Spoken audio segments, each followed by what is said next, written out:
Pela palavra do Santo Evangelho, sejam perdoados os nossos pecados. Nós estamos hoje aqui, porque em algum momento da nossa vida, nós tivemos um encontro com Jesus. Senão nós não estaríamos aqui. Eu começo com esta afirmação, porque esta é a experiência dos discípulos também. Pode ser que nessa nossa caminhada, durante a nossa vida, muitas coisas foram acontecendo, muitos de nós, ou até talvez todos nós, em algum momento, pode ter desviado um pouco do caminho, mas sempre querendo voltar àquela experiência do primeiro encontro. É esse caminho de reflexão que eu gostaria de partilhar com vocês, por essa experiência que os discípulos passaram. Veja que o Evangelho de hoje começa narrando a terceira aparição do Cristo ressuscitado. Primeiro que, nesse momento, os discípulos estão aborrecidos, tristes, chateados, angustiados, porque o Mestre tinha morrido. E com certeza, aqueles discípulos não estavam compreendendo o que estava acontecendo.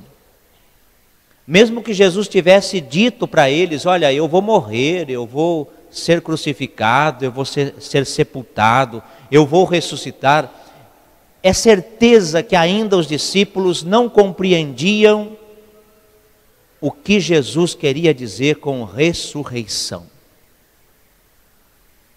E nesse determinado momento, os discípulos fazem o que no comecinho do Evangelho de hoje? Eu vou pescar, Pedro tomando a frente, e os outros 6 discípulos dizendo, nós vamos contigo.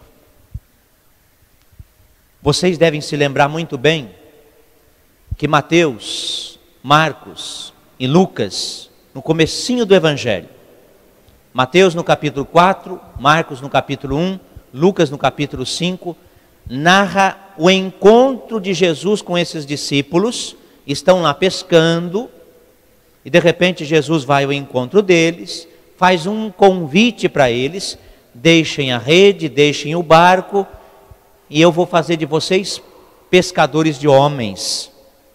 E esses 3 evangelistas diz que os discípulos largaram tudo, deixaram tudo e seguiram a Jesus.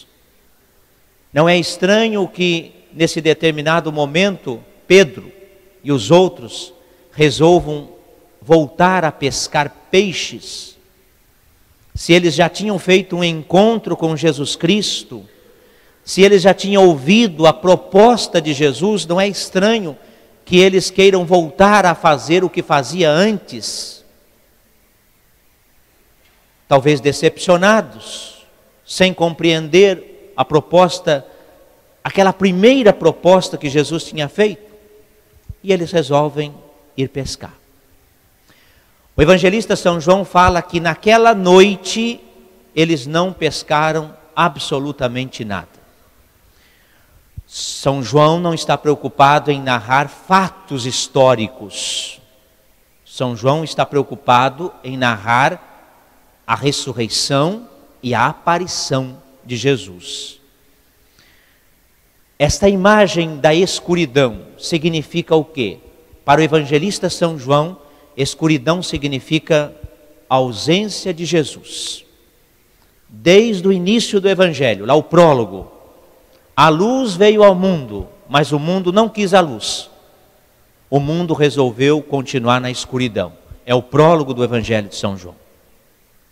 Quando os discípulos resolvem sair, ir pescar à noite, significa que eles querem caminhar sem a presença do ressuscitado. E toda vez, tanto os discípulos, a experiência deles, a experiência nossa, de querer caminhar sem a presença do ressuscitado, sem sucesso. Uma vida sem frutos. A prova está que eles voltaram e eles não tinham pescado absolutamente nada. E é muito bonito. O Evangelho continua dizendo assim: ao amanhecer. Aí nós lembramos o quê? Aquela manhã de domingo, aquela luz que brilhava naquela manhã de domingo. Ao amanhecer, Jesus está à margem. Não está no barco com eles, à margem. E vai fazer uma pergunta para os discípulos: moços, rapazes, vocês têm alguma coisa para comer? Bom, Jesus sabia que eles não tinham. Sabia que não tinha pescado nada. Com certeza, essa pergunta que o evangelista São João coloca nos lábios de Jesus é uma pergunta questionadora. É uma pergunta questionadora para eles e para nós também. É como se Jesus estivesse dizendo: o que vocês estão fazendo? Nós não tínhamos conversado, eu não tinha feito uma proposta para vocês, eu não disse para vocês acreditarem, confiarem, eu não disse para vocês que eu vou morrer, ser crucificado, mas que eu vou ressuscitar. Por que vocês não acreditaram? Essa pergunta de Jesus, ela é muito mais questionadora do que simplesmente perguntar para os discípulos se eles tinham comida ou não. É como Deus faz também. Tem algumas coisas que vêm ao nosso encontro, que nós não entendemos direito, mas vêm ao nosso encontro. É mais Deus querendo questionar a nossa consciência, a nossa vida, a nossa postura, para nos ajudar. Porque logo em seguida, o que Jesus faz? Lancem a rede do lado direito. Deixa eu mostrar para vocês que quando vocês caminham comigo, o sucesso, entre aspas, vai acontecer. E aí o Evangelho narra que eles pegaram uma quantidade enorme de peixes.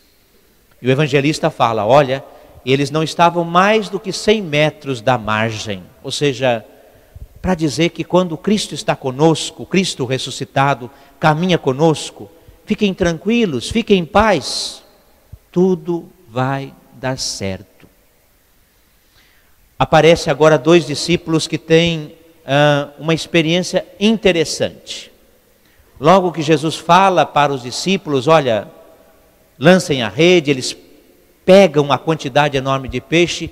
João, o discípulo amado, ele vai dizer assim: é o Senhor. Ele vai reconhecer Jesus ressuscitado.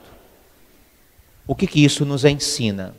O amor nos leva a reconhecer Jesus ressuscitado.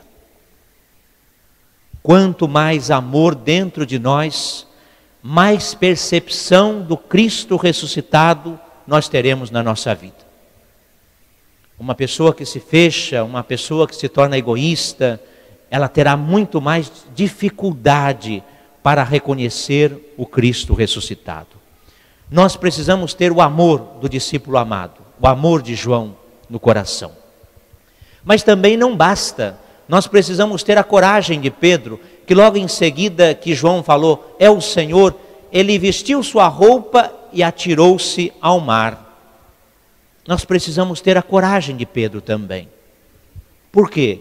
Se a gente não mergulhar no grande mistério da ressurreição, nós não vamos conseguir experimentar. Não é entender jamais.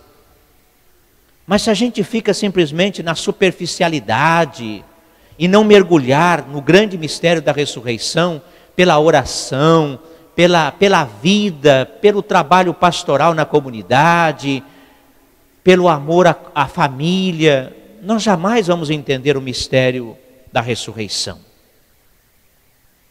E essa experiência os discípulos começaram a fazer. Principalmente quando Jesus convida os discípulos: venham comer. O que significa quando Jesus vira para os discípulos e fala: venham comer, venham fazer parte da minha vida. Venham experimentar novamente o que eu tenho para oferecer a vocês. Nas outras missas que celebrei eu dizia, é uma pena que para nós comer não tem muito significado, né? Nós comemos de qualquer jeito, comemos na frente da televisão, comemos sem muita qualidade na nossa alimentação, mas na época de Jesus, comer significa sentar-se, significa fazer comunhão, significa comungar da vida do outro. E quando Jesus convida os discípulos, sentem, venham comer, venham comungar da minha vida, venham fazer parte da minha vida, venham compreender verdadeiramente o significado da ressurreição. E é interessante, o evangelho de hoje, talvez você vai ouvir ou vai ver pela televisão, ele pode ser lido somente essa parte e pode ser lido um evangelho mais longo. É depois desse sentar-se à mesa e comer, Jesus vira para Pedro e pergunta 3 vezes, uma passagem muito conhecida de todos: Pedro, tu me amas? E faz isso por 3 vezes. O que Jesus quer dizer com isso? Só pode segui-lo, só pode amá-lo quem de fato consegue doar a sua vida, mas ter um amor incondicional a Jesus. Fora isso, é muito difícil. E agora eu concluo com as 2 leituras, primeira e segunda leitura, Atos e Apocalipse.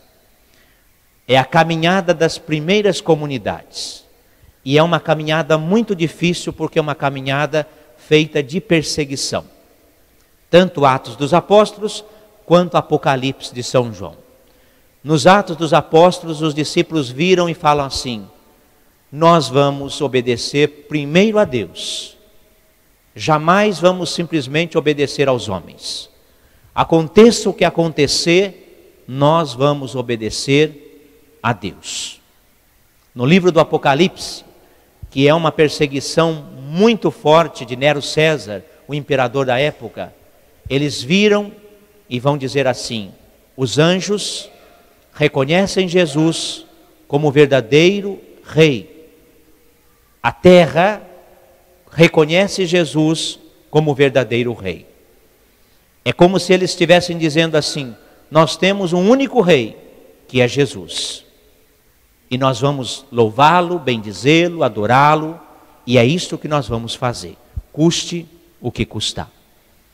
Então eu diria assim para vocês, e para mim também: a nossa igreja precisa voltar à experiência das primeiras comunidades cristãs. E voltar à experiência lá das primeiras comunidades cristãs significa, em primeiro lugar, que elas, ou a nossa igreja, ou as nossas comunidades, façam a experiência do Cristo ressuscitado. E ao fazer a experiência do Cristo ressuscitado, dê testemunho desse Cristo ressuscitado. Se entregue verdadeiramente ao Cristo ressuscitado. Que não volte atrás por nada, mas siga o seu caminho ao encontro do Cristo ressuscitado. E isso é uma pena. Nós, cristãos católicos, nós somos frágeis, muito frágeis. E a nossa fragilidade está exatamente por falta de experiência do Cristo ressuscitado. Isso é uma pena. As pessoas não são firmes, falta convicção, falta dedicação, falta o amor de João e falta a coragem de Pedro. Eu não estou falando isso para vocês, não. Eu estou falando para todos nós. Falta isso para os padres, falta para os bispos e falta para os leigos também. Nós precisamos voltar à experiência das primeiras comunidades. É a única forma da igreja cristã católica ser uma igreja firme, forte, convicta. Caso contrário, não existe solução. Não existe um salvador, vamos dizer assim, da igreja. O que eu quero dizer com isso? Todos nós temos colocado uma confiança enorme no Papa Francisco. Eu também. Mas não é Ele que vai mudar a igreja. Ele vai dar uma meta, Ele vai trilhar um caminho. Quem vai mudar a igreja são todos os cristãos católicos. Caso contrário, não vai haver mudança nenhuma. A começar por Ele, a começar por mim, a começar por você também. Sem experiência do Cristo ressuscitado, não há mudança verdadeiramente ou substancialmente na igreja. Nós vamos continuar sendo aquilo que nós somos, simplesmente conduzindo a vida, levando a vida mais ou menos, mas nós não seremos ainda aquilo que Cristo espera de nós.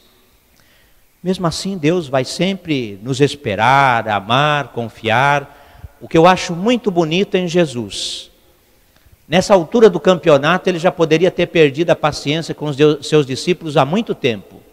Nunca perdeu. E não é conosco que ele vai perder.